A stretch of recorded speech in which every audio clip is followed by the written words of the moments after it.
¿Listos para el estudio de esta mañana? Abran su Biblia a el Evangelio según San Juan en el capítulo 12. Evangelio según San Juan en el capítulo 12. Cuando encuentren esa porción de la Escritura, dicen amén. Para entrar en nuestro estudio en esta hermosa mañana. ¡Qué bárbaro!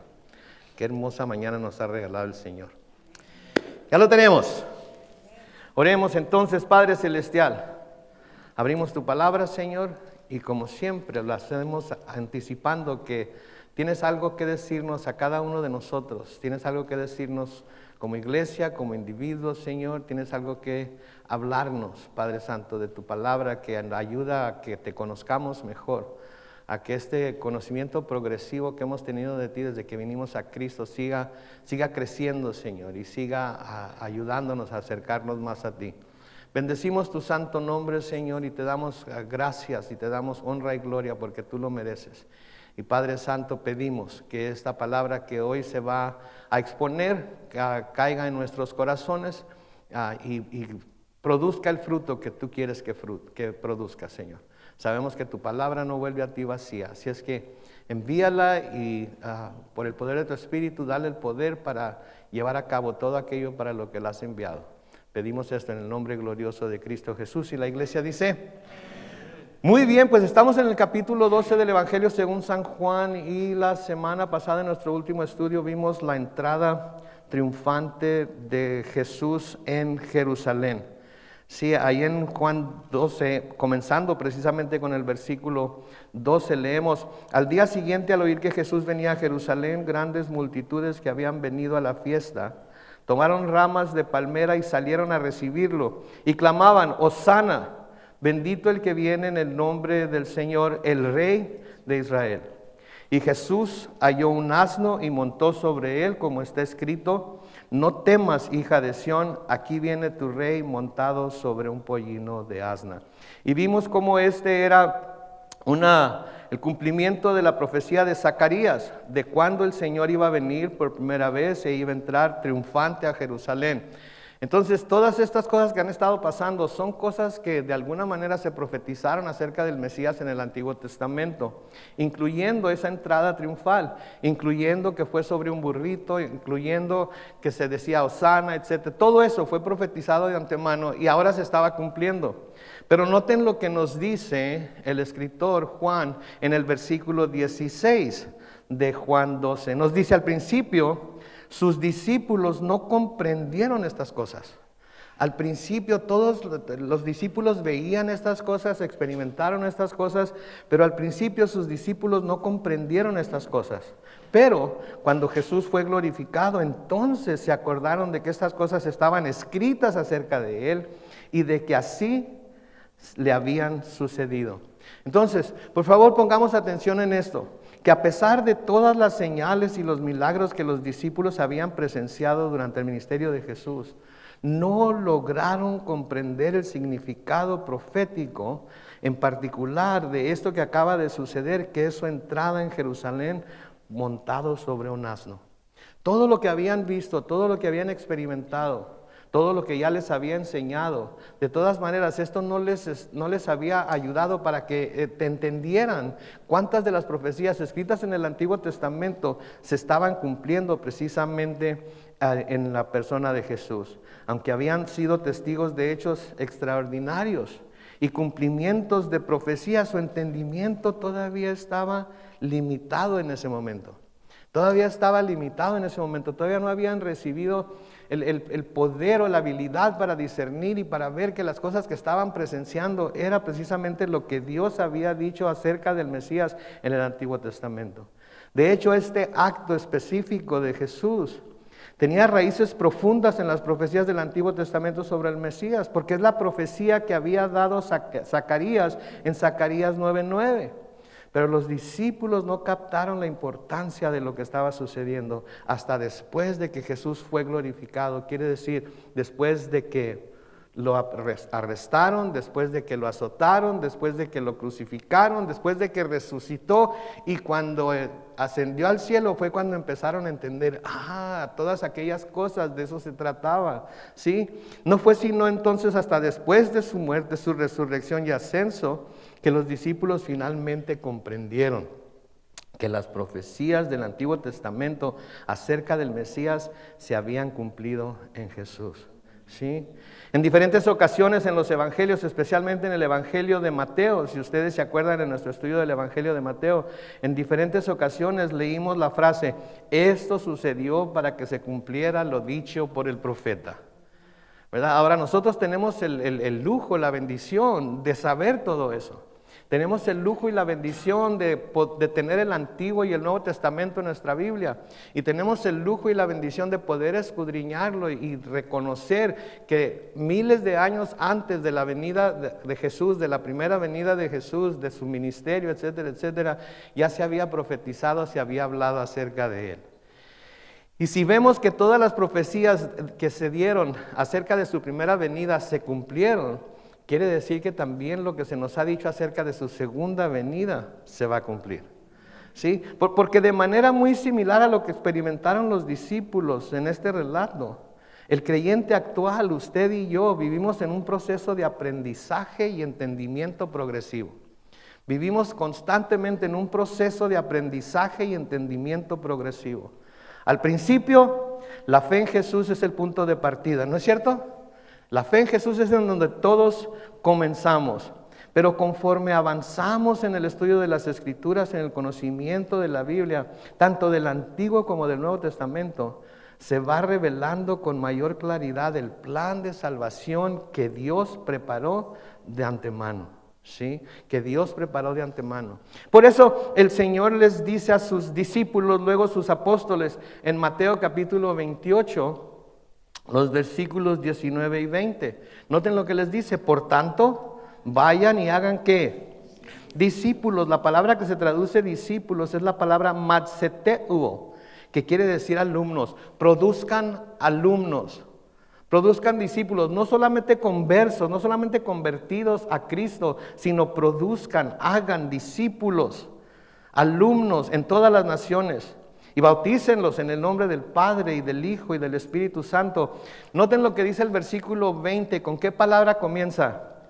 Enséñenles a cumplir todas las cosas que les he mandado, y yo estaré con ustedes todos los días hasta el fin del mundo. Amén. Entonces note que dice, enséñenles. Todas las enseñanzas que han recibido de mí, todas las cosas que yo les he mandado, las tienen que enseñar. Día con día, si se puede, semana tras semana en la sinagoga, después semana tras semana en la iglesia, después cada vez que se reúnan, enséñenles las cosas que yo les he mandado. ¿Sí? Para enseñar las cosas que el Señor les mandó a sus discípulos, tenían que haber enseñado todo lo que Él les enseñó a ellos desde el principio de su ministerio hasta el final de su ministerio. Y luego, conforme lo fueron relacionando, las enseñanzas que Él les dio con lo que el Antiguo Testamento les dio, tenían que expandir ese conocimiento, tenían que expandir esas enseñanzas. Sí, entonces esa era la gran comisión, no solamente ir y predicar el Evangelio, que es la gran comisión, pero también hacer discípulos, hacer alumnos. Ustedes y yo, todos juntos aquí somos discípulos de Cristo, amén. Somos alumnos de Cristo, estamos aquí para reunirnos como hermanos y hermanas, para tener compañerismo los unos con los otros, para conocernos y orar los unos por los otros, pero estamos aquí para ser discípulos, estamos aquí como alumnos. Y yo no solamente porque yo soy el que estoy aquí enfrente, no quiere decir que yo no estoy siendo alumno o discípulo también.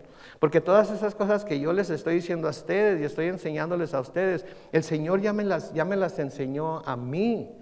Y espero que nunca se oiga como que les estoy dando mi opinión, sino que basado en lo que la palabra de Dios dice, el Espíritu Santo les dé discernimiento a ustedes para que sepan que lo que se está hablando viene directamente de la palabra de Dios y pueden confiar en ello, no porque su pastor lo dice, sino porque el Espíritu Santo de Dios lo confirma a su espíritu cuando lo escucha.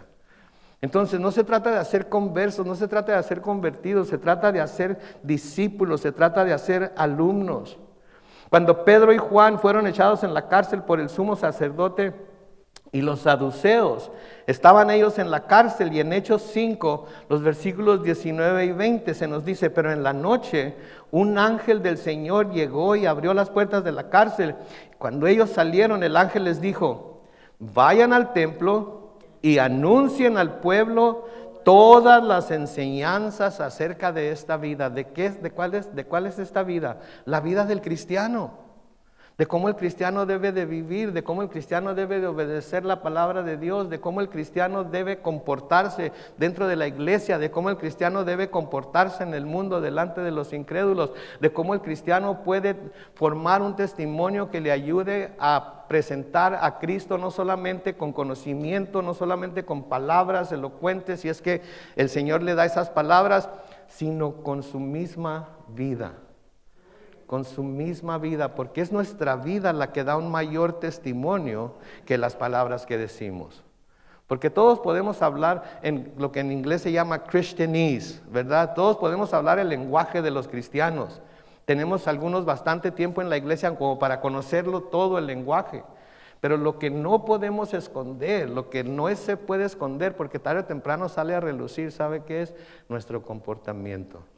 Y nuestro comportamiento es lo que verifica lo que decimos. Si nuestro comportamiento y nuestras palabras no son congruentes, nadie nos va a querer, nadie nos va a creer. Como les he dicho antes, había un hermano en la iglesia de la cual yo salí en Mexicali que siempre decía: hablan tan fuerte tus hechos que no oigo tus palabras. Entonces, por eso estamos aquí, por eso el Señor les dijo por medio de este ángel a Pedro y a Juan que fueran al templo y anunciaran al pueblo todas las enseñanzas acerca de esta vida. Anúncienle al pueblo todas las enseñanzas de esta vida, lo que implica decir que se es cristiano, lo que implica decir que se es el discípulo de Cristo, todo lo que implica decir que somos creyentes en Cristo. Porque decir que somos creyentes no es suficiente para dar testimonio afuera de este lugar. Sí, porque hasta los demonios creen, ¿se acuerdan? Y tiemblan. Pero no dan buen testimonio de Dios, al contrario, quieren hacer que la gente dude de Dios, que la gente dude de nosotros. Y la mejor manera en la que podemos nosotros afirmar que somos lo que somos y confirmar que somos lo que somos es por medio de nuestra vida y nuestra manera de comportarnos afuera de este lugar. Aquí es muy fácil ser bien santos, ¿no es cierto? Bien fácil sonreírle a todo el mundo, darle la mano, abrazarlo, un cachetito y toda la cosa, ¿verdad? Pero ¿cómo somos allá afuera? ¿Cómo somos allá afuera? Y si nos encontráramos en algún lugar, ¿cómo nos íbamos a recibir? ¿Nos íbamos a recibir de la misma manera que nos recibimos aquí? ¿O nos íbamos a ignorar? No sé. Cada quien va a tener que tomar esa decisión cuando llegue ese punto. Pero la cosa es que nuestro comportamiento, nuestra manera de ser va a tener mucha más atracción para el incrédulo que todas nuestras palabras. Y hemos llegado al punto en el que ya decir yo creo no es suficiente. Tenemos que comprobarlo con nuestros hechos que creemos, ¿sí? Y es importante que sigamos aprendiendo, que se nos siga enseñando. Es importante que sigamos creciendo en ese conocimiento progresivo que tenemos de Dios, de Cristo, del Espíritu Santo, de la palabra de Dios. Porque no queremos caer en el error que muchos han caído y siguen cayendo diariamente por no conocer todo el consejo de Dios. Noten lo que le dice Pablo a Timoteo en 2 de Timoteo 4, los versículos 1 al 5. Te encargo delante de Dios y del Señor Jesucristo, quien juzgará a los vivos y a los muertos, en su manifestación y en su reino. Noten versículo 2, que prediques la palabra, que instes a tiempo y fuera de tiempo, redarguye, reprende, exhorta con toda paciencia y doctrina, que quiere decir enseñanza, con toda paciencia y doctrina, porque vendrá un tiempo en que no soportarán la sana doctrina, sino que aún teniendo comezón de oír, se amontonarán maestros conforme a sus propios malos deseos. ¿Sí? Y déjeme decirle algo, se pueden tener maestros de religiosidad extrema, tanto como maestros de libertad extrema. Entonces tenemos que tener mucho cuidado, tenemos que tener discernimiento para reconocer a los unos y a los otros. Sí, porque hay maestros que tratan de enseñar una religiosidad que qué bárbaro, que no tiene nada de flexibilidad. Sí, es lo que yo digo o no es nada. Sí, tratan de imponer su voluntad sobre aquellos que se supone deben de estar enseñando en lugar de exponer lo que la voluntad de Dios es a través de las Escrituras. Entonces tenemos que tener mucho cuidado. De nuevo el versículo 3, porque vendrá un tiempo en que no soportarán la sana doctrina, sino que aún teniendo comezón de oír, se amontonarán maestros conforme a sus propios malos deseos. Versículo 4, y apartarán de la verdad sus oídos y se volverán a las fábulas.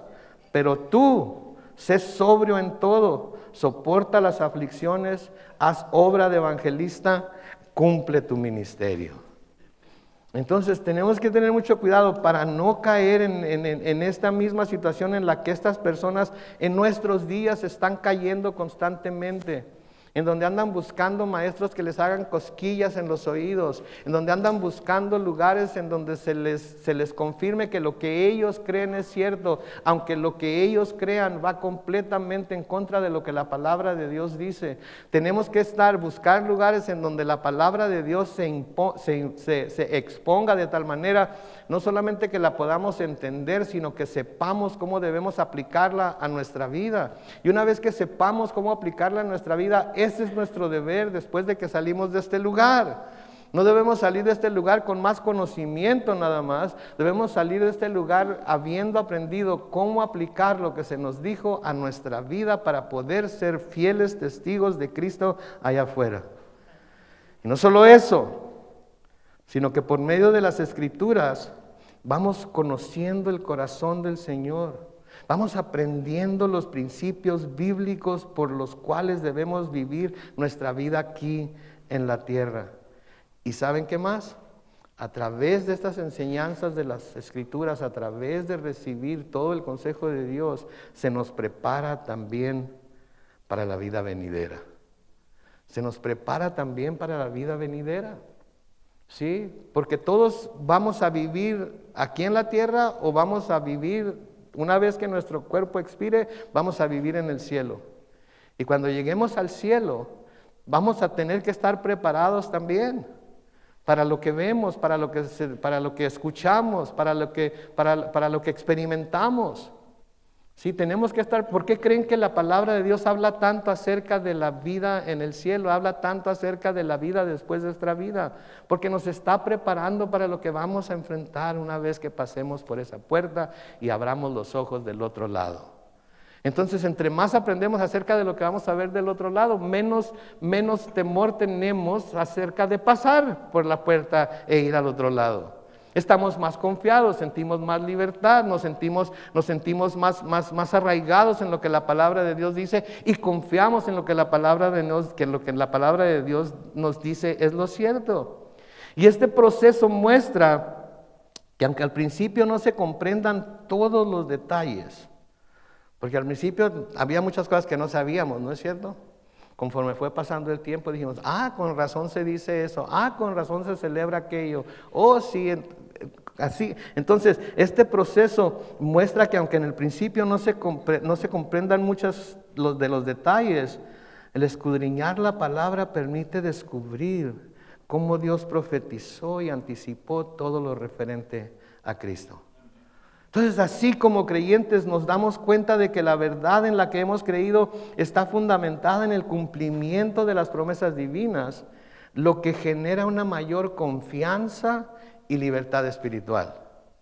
¿A poco mientras usted ha crecido en el conocimiento de la palabra no ha empezado a sentir más confianza, se ha sentido más seguro, se ha sentido más libre espiritualmente? Se ha quitado malas enseñanzas y malos entendidos y malas doctrinas de encima, porque la palabra de Dios nos hace libres y en Jesucristo somos libres en verdad. Y entre más estudiamos las Escrituras, más claro queda que hemos creído en la verdad y conocemos la verdad, y la verdad nos hace libres. Entonces podemos dejar a un lado tantas cosas que habíamos escuchado antes, que se nos hacía creer que era la palabra de Dios o venía de la palabra de Dios o era algo que de hecho se encontraba en la palabra de Dios y nunca se encontraba en ellos. Simplemente son dichos que la humanidad creó, que el hombre creó para parecer que son palabras piadosas. ¿Han oído alguna vez las palabras, pero la Biblia dice, ayúdate que yo te ayudaré? ¿Está escrito en la Biblia eso? Para nada. La Biblia nos dice que debemos confiar en Dios para todo. No que agarremos y tomemos de acuerdo a nuestra propia voluntad, sino que esperemos que el Señor nos dé de acuerdo a su perfecta voluntad. Sí, entonces entre más estudiamos las Escrituras, más claro queda que hemos creído la verdad. Conocemos la verdad nos ayuda a sentir esa libertad que solamente podemos encontrar en Cristo. Porque una vez que hemos llegado a la conclusión, como las Escrituras nos dicen, de que la salvación es por fe solamente, en Cristo solamente, y que nos fue ofrecida por la gracia de Dios, ya no tenemos que andarle buscando por otros lados, viendo qué tenemos que hacer y qué no debemos hacer, cómo debemos vestirnos y cómo debemos peinarnos y cómo debemos... No, porque sabemos que hemos confiado en Cristo, Él nos ha hecho libres, Él ya lo pagó todo, yo no debo nada, entonces en el momento que pongo mi fe en Él soy salvo, y en el momento que cierro mis ojos en este lado de la vida, abro mis ojos del otro lado confiado en que estoy en el cielo. Amén. Ahora noten, en los versículos 17 y 18 se mencionan aquí dos grupos de personas. Un grupo había visto el milagro de la restauración de Lázaro y otro solo había oído hablar de él. Noten, versículo 17, y la gente que estaba con él daba testimonio de cómo ordenó a Lázaro salir del sepulcro y lo resucitó de los muertos. La gente que estaba con él entonces decía, sí, yo lo vi. A mí nadie me lo contó, yo lo vi, yo estuve ahí y escuché las palabras de Jesucristo cuando dijo, Lázaro, sal de ahí. Salió del sepulcro y resucitó de los muertos. Yo estaba ahí, pero había otros que no habían estado ahí para verlo. Sí, por eso, por la gente que daba testimonio, también la gente había venido a recibirlo, pues sabía que él había hecho esta señal. Pero ¿cómo sabía? Porque les daba testimonio, porque alguien dio testimonio. Sí, entonces alguien dio testimonio y fue a ver al que había estado muerto, pero que ahora estaba resucitado, aunque ellos no lo habían visto resucitar. Sí. Versículo 19, noten lo que dice, pero los fariseos dijeron entre sí, como pueden ver, así no conseguiremos nada. Todo el mundo se va tras él. ¿Todo el mundo se estaba yendo tras él? No, nada más la gente que escuchaba acerca de él y creía, nada más la gente que había experimentado, sido testigo de los milagros que había hecho. Sí, pero los acontecimientos estaban causando una gran desesperación en los fariseos. Estaban causando una gran desesperación en los fariseos. Sí, y por esa desesperación, sí, los fariseos empezaron a llevar a pensar que definitivamente iban a perder el control de toda la gente, aunque no iba a ser así. ¿Sí? Entonces estaban desesperados, estaban desesperando porque no podrían llevar a cabo su plan de aprenderlo y matarlo tan fácilmente. ¿Por qué? Porque entre más gente se hacía del lado de Jesús, más difícil era para ellos tratar de convencer a la gente de que era un falso maestro. Más gente empezaba a ver a Jesús como lo que era y ellos no sabían qué iban a hacer. Y llegan a caer en tan grande desesperación que comienzan a exagerar lo que está pasando, porque dicen, todo el mundo se va tras él. No todo el mundo iba tras él. Los que iban tras él son los que creían en él, ¿no es cierto? Así como en el mundo hoy, no todos van tras Jesucristo a pesar de todo lo que se habla acerca de Él, a pesar de todos los testimonios que se dan acerca de su poder para salvar, para transformar, etcétera, etcétera. Los únicos que van tras Él son ¿quiénes? Los que creemos en Él. Y déjenme decirles algo, que aunque hasta ahorita no todo el mundo ha creído en Él, de alguna manera estaban profetizando lo que pasaría una vez que Cristo resucitara y ascendiera al cielo. Porque después de que Jesucristo resucitó y ascendió al cielo, Sí, por el testimonio de los apóstoles y por el poder del Espíritu Santo, más y más gente se fue agregando a lo que se llamó la iglesia primitiva, y más gente fue creyendo en Jesús. ¿Se acuerdan cuánta gente se convirtió con la predicación de Pedro? Primero fueron 3,000, pero luego fueron otros 5,000. Entonces más y más el poder del Espíritu Santo, llenando a los apóstoles, empezó a convencer los corazones de los pecadores y a traerlo a Él. Entonces de alguna manera estaban profetizando lo que iba a pasar. Por ejemplo, estamos en la temporada navideña. Todo el mundo se detiene para celebrar la Navidad, para recordar la Navidad, hasta los que no creen, hasta los incrédulos, ¿sí? Todo el mundo está celebrando de alguna manera la Navidad. Aunque no crean, al menos andan buscando qué regalarle a la gente, porque es costumbre de regalar, aunque no se crea en el Señor Jesucristo. Entonces todo el mundo está de alguna manera celebrando a Jesucristo en este tiempo. Y va a haber, me atrevo a decir, va a haber miles y miles de personas que de alguna manera en algún servicio navideño, en alguna predicación navideña, va a reconocer su necesidad del Salvador y va a reconocer el gran regalo que Dios nos dio en su Hijo Jesús, y va a reconocerlo como su Señor y su Salvador. ¿Sí? Y esa es nuestra oración, que la llegada del Mesías a esta tierra, ¿sí?, se haga una realidad en los corazones de las personas que amamos y que queremos ver con nosotros en el cielo. ¿No es cierto? Esa debe ser nuestra oración, esa debe estar siendo nuestra oración. Que la llegada, la venida del Mesías a este mundo se haga una realidad en los corazones de las personas a las que amamos y a las que tanto tiempo hemos estado predicándoles, hablándoles acerca de la salvación que pueden tener en Cristo Jesús.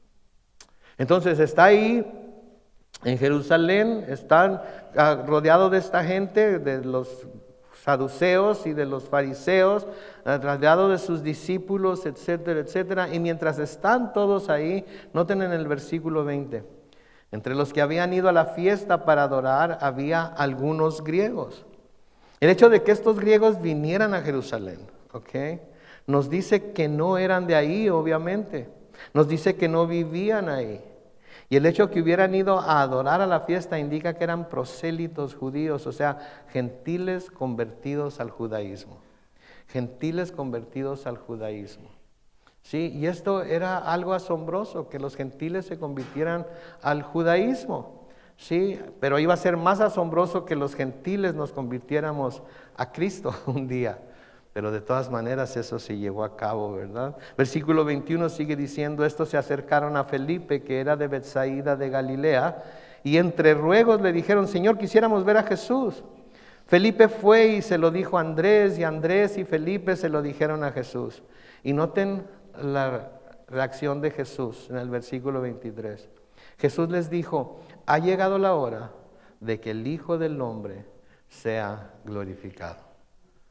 Cuando le dicen que estos griegos quieren verlo, lo que él reconoce inmediatamente es que ha llegado la hora de que el Hijo del Hombre sea glorificado. Antes de esto, si ustedes se acuerdan, Jesús había dicho que su hora no había llegado. Lo vimos en Juan 2, versículo 4, Juan 7, capítulo 6, Juan 7, versículo 6, Juan 7, versículo 30, Juan 8, versículo 20. En cada una de esas instancias, Él dijo: toda mi hora aún no ha llegado. Mi hora aún no llega. Así es que no puedo hacer lo que ustedes quieren que haga, y no pueden ustedes hacer lo que quieren hacer, porque la hora de que yo sea revelado como el Mesías, como el Salvador del mundo, todavía no ha llegado. ¿Sí?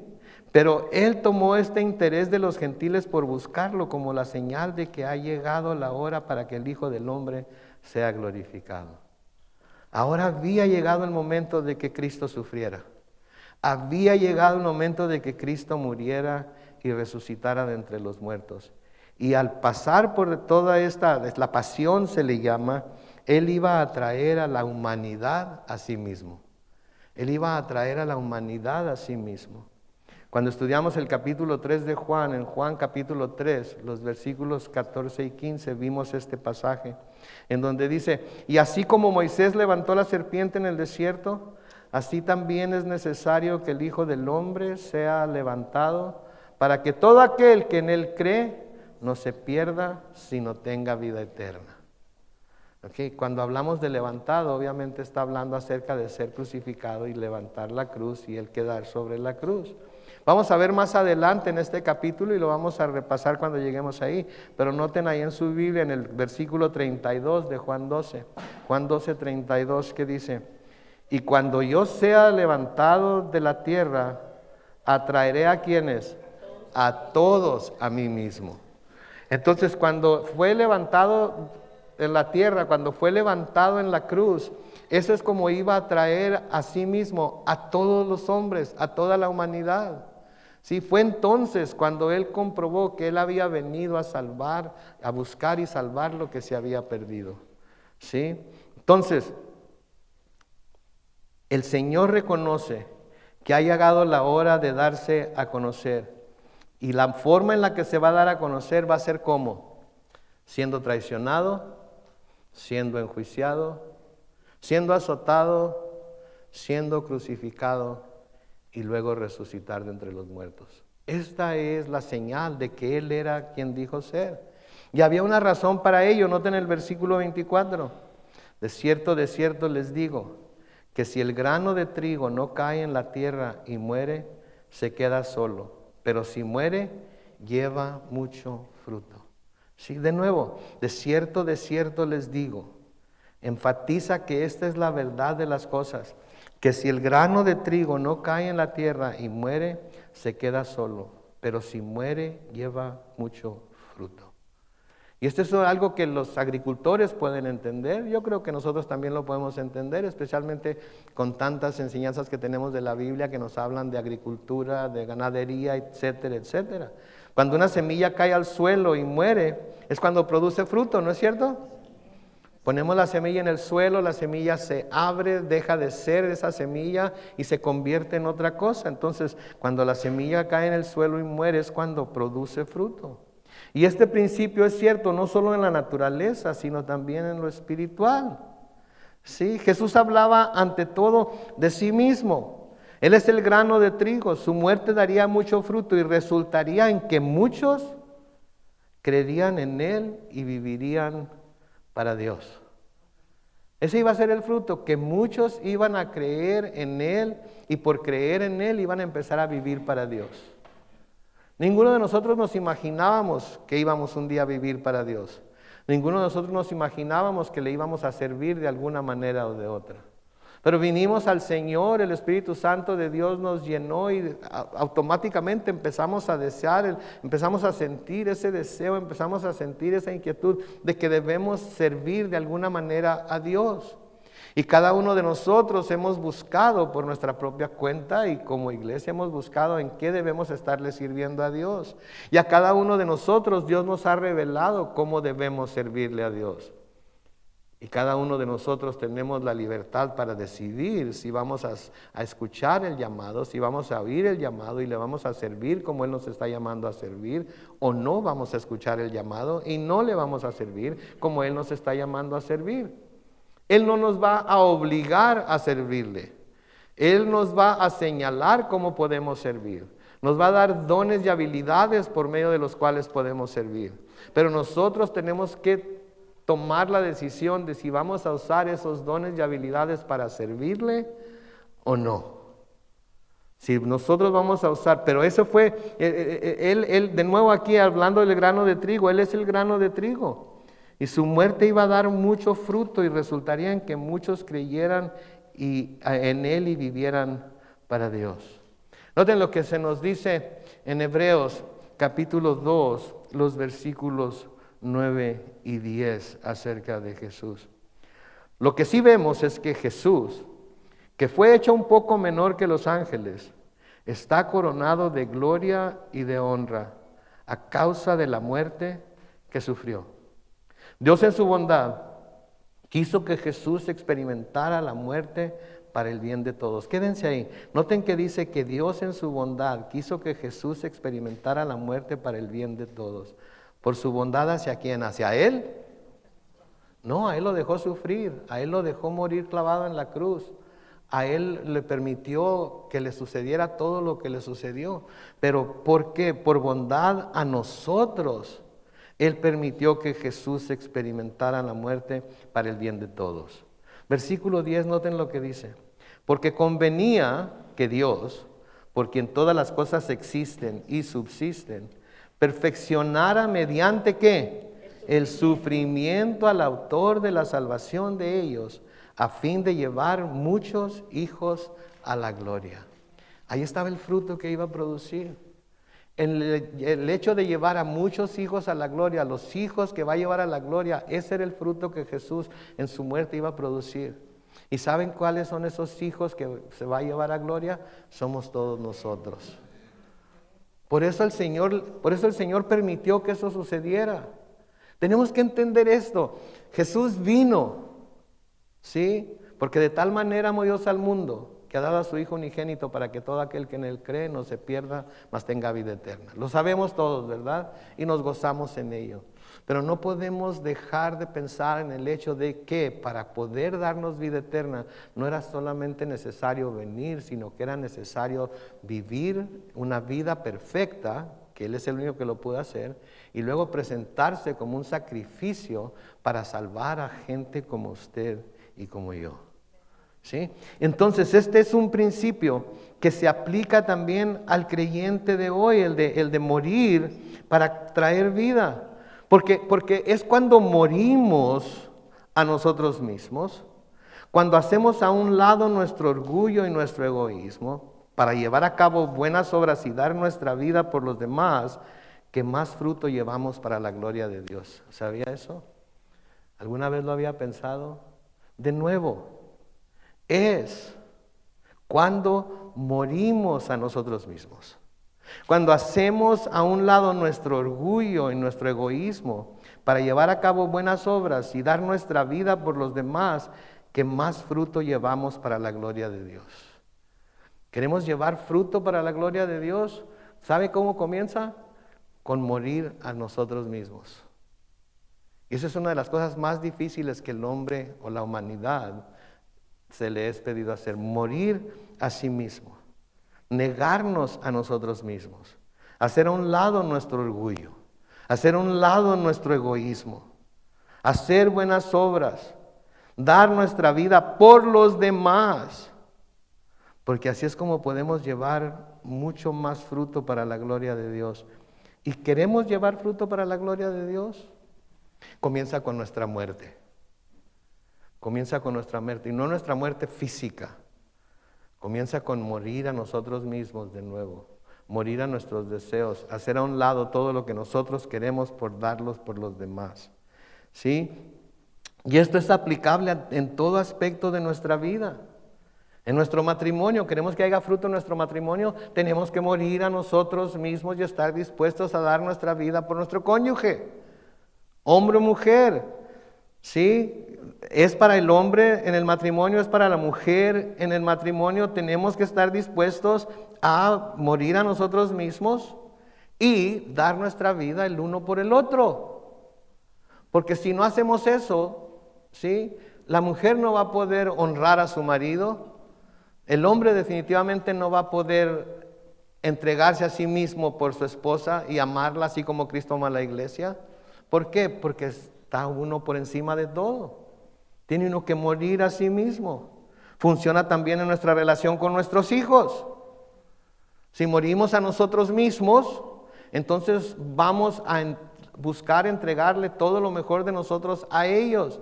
Y sí, a veces vamos a tener que hacer a un lado nuestro orgullo, y sí, a veces vamos a tener que, especialmente cuando ya son mayores de edad, aceptar ciertas cosas que no hubiéramos aceptado de otra manera. Pero si nos humillamos a nosotros mismos, les mostramos el amor de Cristo a través de nuestro amor hacia ellos, y es cuando ellos van a querer venir al Señor, y así producimos fruto. Y definitivamente en nuestras relaciones personales en la iglesia.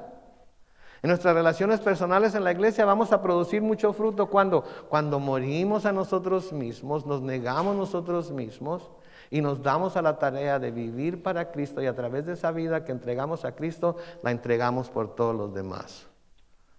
Por eso el servicio en la iglesia es tan importante. Sí, por eso el servicio en la iglesia es tan importante. Porque nuestro servicio a la iglesia es nuestro servicio al Señor. Es la forma en la que morimos a nosotros mismos. Usamos nuestro tiempo, nuestro talento, etcétera.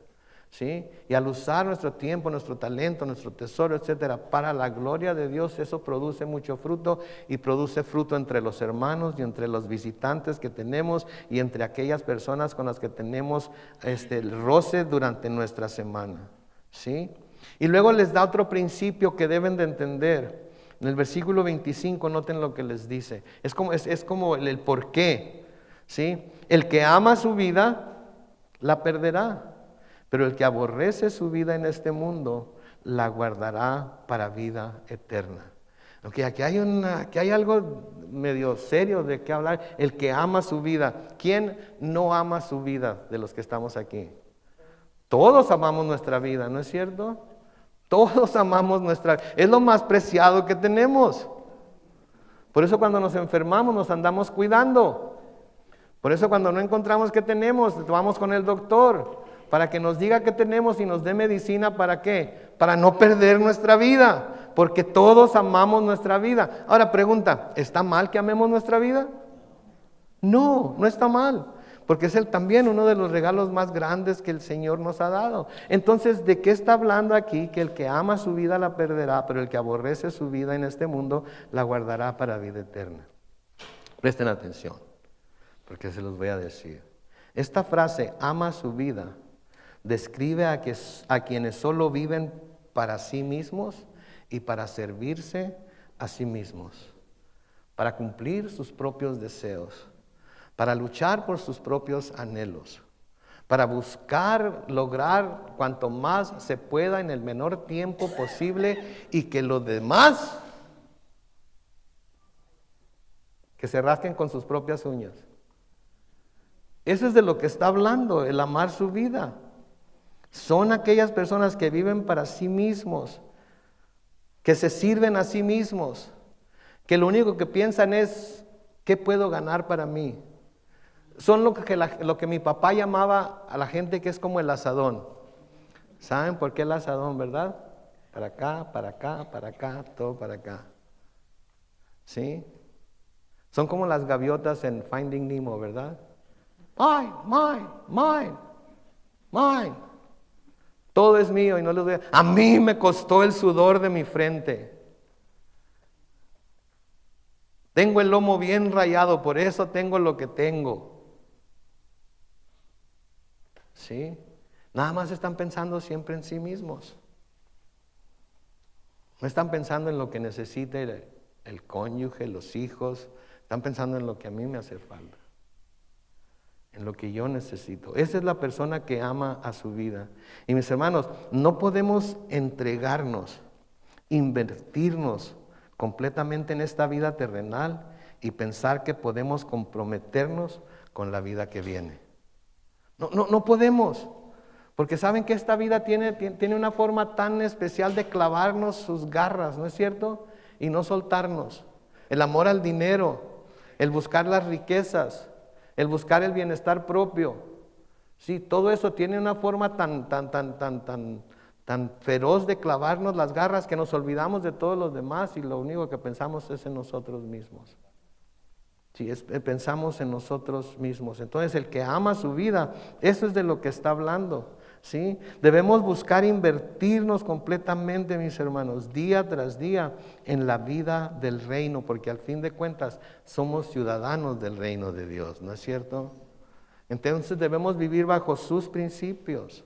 Ahora, cuando habla de aborrecer su vida, de nuevo, si amamos nuestra vida, que sí la amamos y no tiene nada de malo, cuando habla de aborrecer su vida, no habla de que, como aquel filósofo mexicano, ¿verdad? No vale nada la vida. La vida no vale nada, ¿verdad? No, tiene mucho valor. Por eso el Señor nos la dio. Entonces, ¿qué quiere decir aborrecer? Cuando habla de aborrecer su vida, implica que se está dispuesto a vivir para y servir a Cristo a pesar de las cosas que se tengan que dejar atrás con el fin de servirlo y honrarlo a Él. Eso es lo que quiere decir aborrecer su vida. Estoy dispuesto a perder mi vida. Estoy dispuesto a usar mi vida, estoy dispuesto a usar mi tiempo, estoy dispuesto a usar el talento que el Señor me ha dado, ¿sí? Para servirlo a Él, para hacer todo lo que necesite hacer para exaltar su nombre, para darlo a conocer, para que haya otros que vienen a Él por mi testimonio, tanto de palabra como de hecho, ¿sí? Pero ¿saben qué? Aquí es en donde cada creyente tiene que examinarse a sí mismo y cada creyente va a establecer sus prioridades. Cada creyente tiene que establecer sus prioridades. ¿Qué es lo más importante para cada uno de nosotros en nuestra vida? ¿A qué es a lo que le dedicamos más tiempo? ¿Sí? ¿A qué es en lo que pensamos más? Sí, en las cosas del reino o en las cosas de esta tierra. Digo, ahorita todos estamos pensando de nuevo en la Navidad, ¿no es cierto? ¿Y qué vamos a dar de cenar? ¿Y qué vamos a regalar? ¿Y si ya todo está donde debe estar? ¿Y el arbolito quedó bien derechita la estrella? Sí, etcétera. Tantas cosas que tienen que ver con ¿qué? Con lo terrenal. Con lo terrenal. Ahora, no me malentiendan, no estoy condenando, ni el Señor está condenando, nos está condenando por celebrar la Navidad. Pero debemos recordar cuál es la razón de la ocasión. Y la razón por la ocasión es el nacimiento del Salvador del mundo. Entonces, entre todo lo demás, o más bien dicho, por encima de todo lo demás, ese debe ser el mensaje que damos en nuestro hogar. Ese debe ser el mensaje que damos con lo que ponemos, con lo que decoramos.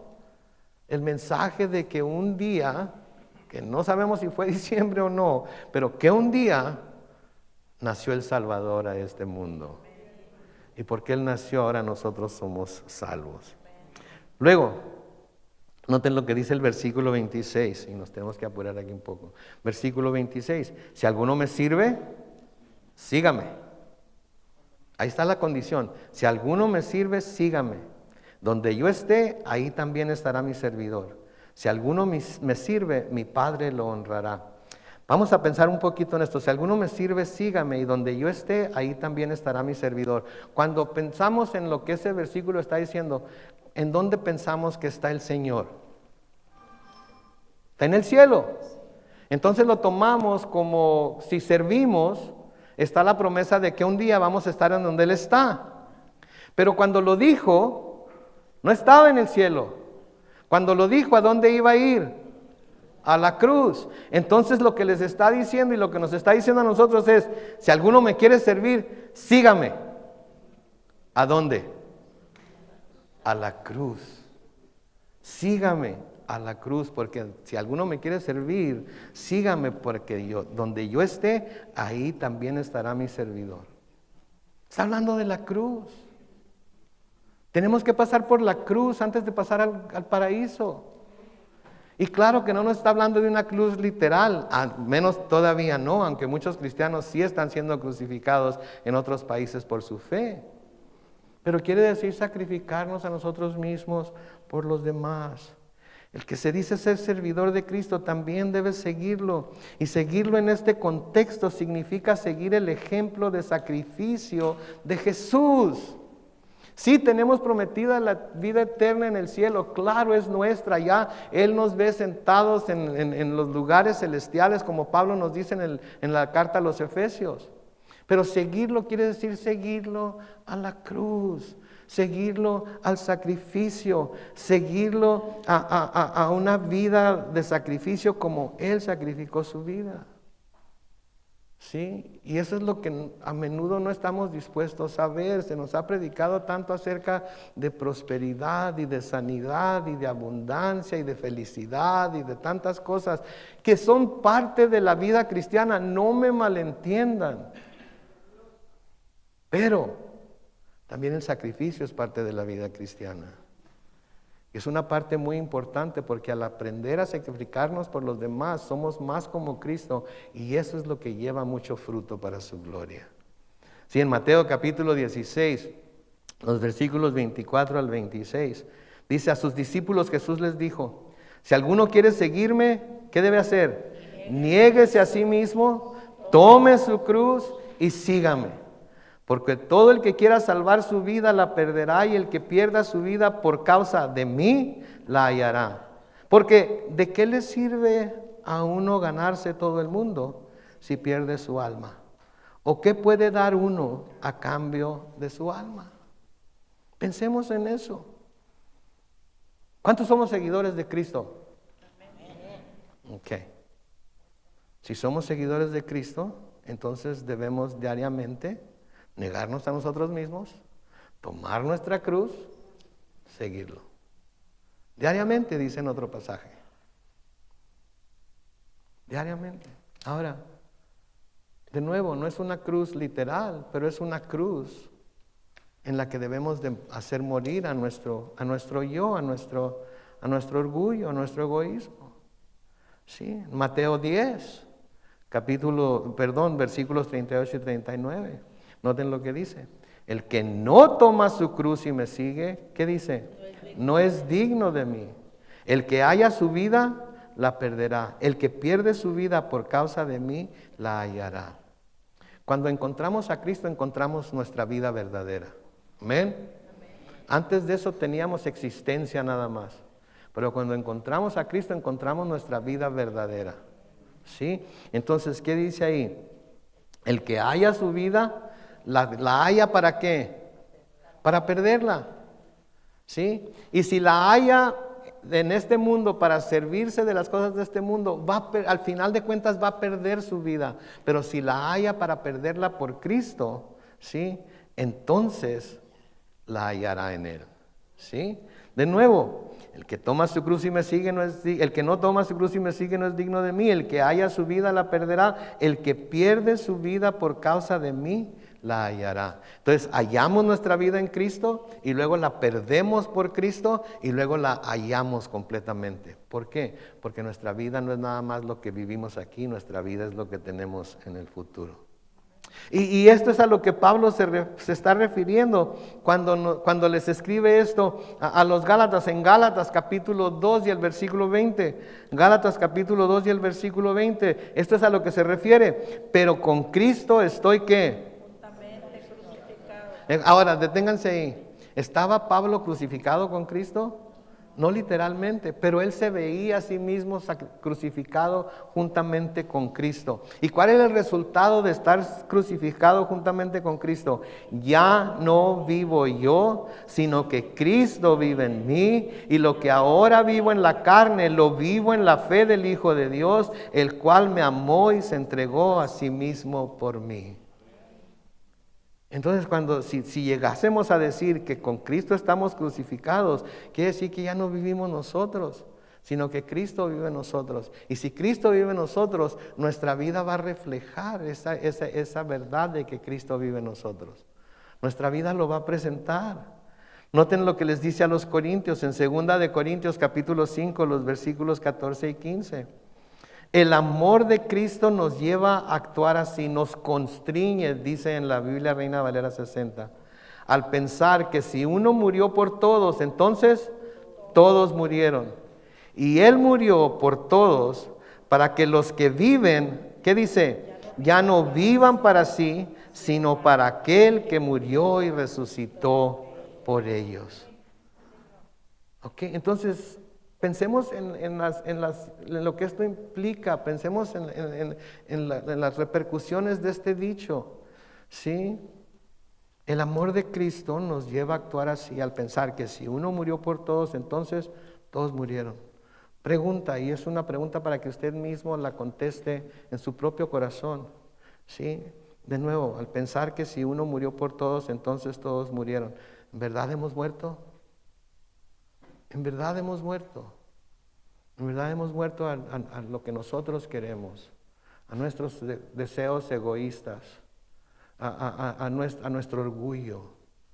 Hemos muerto a todo ello para vivir ahora para Él. Sí, sigue diciendo el versículo 15, y Él murió por todos para que los que viven ya no vivan para sí. ¿Para quién estamos viviendo en este tiempo de Navidad? ¿Para quién estamos viviendo? ¿Para quién debemos estar viviendo? Para aquel que murió y resucitó por ellos. Entonces, Él es nuestra razón de vivir. A Él lo honramos con nuestra vida. Y estamos dispuestos como discípulos a seguirlo para que donde Él está, nosotros también estemos. Y sí, un día vamos a estar en el cielo en gloria con Él. Pero de nuevo, cuando les dijo eso a sus discípulos, Él iba camino a la cruz. Y nosotros, si queremos ser sus discípulos, debemos diariamente negarnos a nosotros mismos, tomar nuestra cruz y seguirlo. ¿Verdad? Jesús no nos llama a hacer todas estas cosas porque quiere aguadarnos la fiesta. Jesús no nos habla a hacer todas estas cosas simplemente porque está contra nosotros. No, Jesús nos llama a hacer estas cosas porque Él lo hizo por nosotros. Y es lógico que si alguien se dio a sí mismo de la forma en la que Él se dio a sí mismo por nosotros, aquellos por los cuales se dio, debemos de vivir una vida agradecida a Él. Debemos vivir una vida que lo honre a Él, que lo plazca a Él. Por eso estudiamos las Escrituras, para saber estas cosas, para entender estas cosas y salir de aquí reflexionando sobre lo que escuchamos.